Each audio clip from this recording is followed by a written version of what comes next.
Miko weapons guides for you. So I know you came in because you want to know what's the best catalyst to use with Yae Miko. So we're going to go over all of them. I got this clickbait Dreams of Cherry Blossom Petals on the cover here. Unfortunately, this is not a real weapon, but let's check it out anyway. This weapon would have been amazing on her. You have the 69.6% crit damage. That's how you knew it was fake. Too perfect. At 674 base attack. And let's look at what it does. And again, this is fake, but hitting an opponent drops the Sakura petal. Picking up a petal grants 5% extra critical hit for the field character. Stackable up to 5 petals. Each petal lasts for 5 seconds. Additional petals are ignored. Wow. What an awesome weapon that would have been.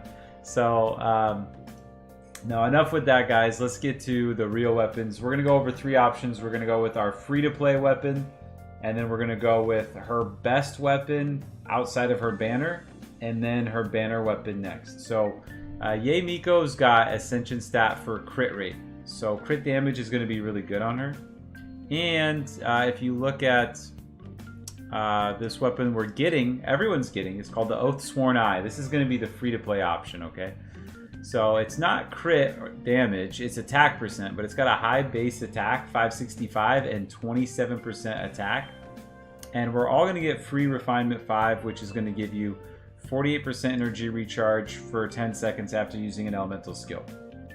So why is this a good weapon for her? Well, you're definitely going to be wanting to run the Shimanawa, excuse me, what is this? The Elemental Burst set. Let's see, what is it called? Emblem of Severed Fates, right? You're going to be wanting to run the Emblem of Severed Fates set, which gives you a burst damage bonus equal to your energy recharge, or it's based off your energy recharge. So this skill is going to be awesome for that because she's going to get so much energy recharge with the 3 skills. And it lasts for 10 seconds. If you look at her rotation of E, E, E, followed by the burst and triple E, I don't know if it stacks that much. If it does, she's going to max out the bonus on Emblem of Severed Fates because that's so much. It's like, okay, imagine it stacks. At R5, it would be 6 times 48%. That's like 288% energy recharge for her Emblem of Severed Fates. So that's actually cracked. That's crazy. Everyone can get that. It's a great option for her, and her ult's going to come back really soon. The option, the sleeper option that you might have missed, you might not have thought about. She is so good with the Widsith, okay? Especially R5 Widsith. If you're lucky enough to have R5 Widsith, wow. Because she can utilize all of the bonuses in a way most characters can't. Okay, so first of all, the base attack's a little bit low, 510, but you got 55% crit damage stat. That's just, if you look at Kagura's Verity, it's only 11% less crit damage, and it's like 98 less attack. So the base stat-wise of this, it actually holds up pretty well to Kagura's Verity. Now we're going to look at the R5 version. So when she takes the field, okay? So when she takes the field, she gets a 10-second buff of either 120% attack, 96% elemental damage, which, by the way, Kagura's Verity can get 98% elemental damage at R5. The Widsith gives you 96% at R5 as well. Or, this is the other one, Elemental Mastery is increased by 480.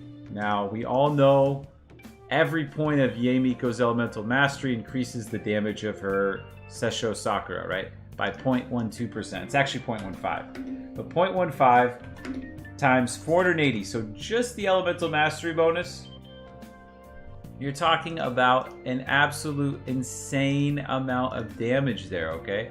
72% damage increase. That is just from the Elemental Mastery on the Widsith.